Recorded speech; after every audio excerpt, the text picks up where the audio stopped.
Nous sommes dans la campagne wallonne, en Belgique. À quelques jours de Noël, Corentin, 13 ans, ne pense pas encore à ses cadeaux.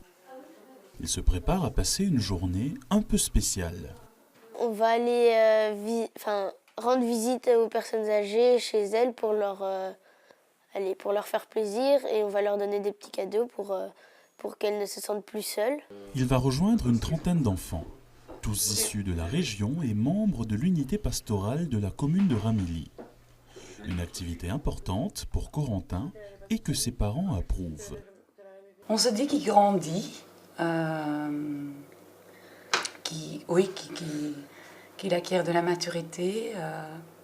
C'est émouvant de le voir le soir raconter ce qu'il a vécu.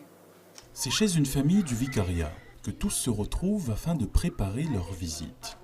En premier lieu, petit topo préparé par Marie, une des responsables du pôle jeune dans l'unité pastorale de Rumilly.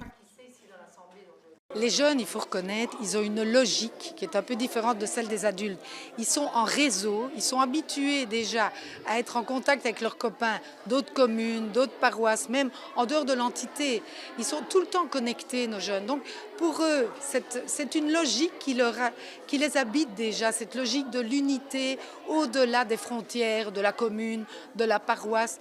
Donc même quand on leur a expliqué, en effet, parce qu'il y a eu un lancement officiel avec notre évêque, ils entraient, je dirais, de plein pied dans cette logique-là parce que ça leur appartient déjà. Ce n'est pas un souci pour eux.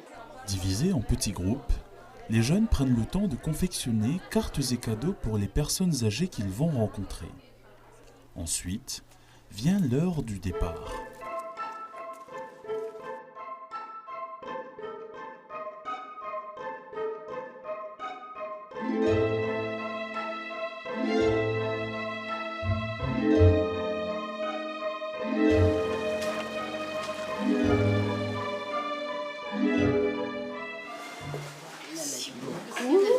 On a fait une petite carte et on a des pralines aussi.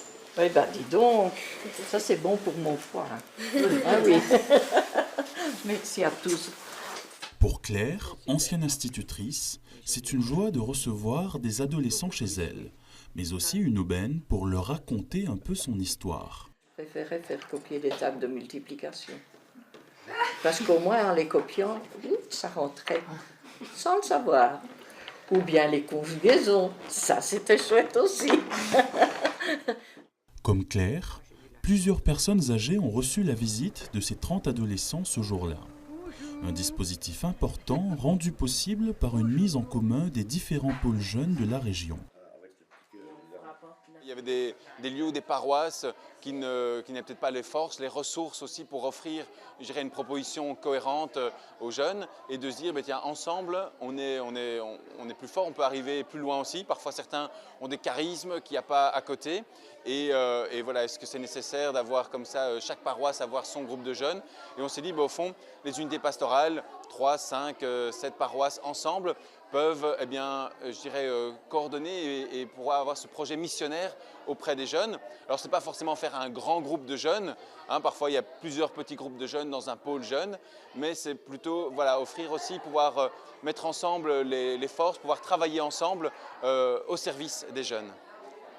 Les unités pastorales parviennent aujourd'hui à relever le défi de l'évangélisation dans une région rurale et répondent ainsi à l'appel du pape à porter le Christ aux périphéries.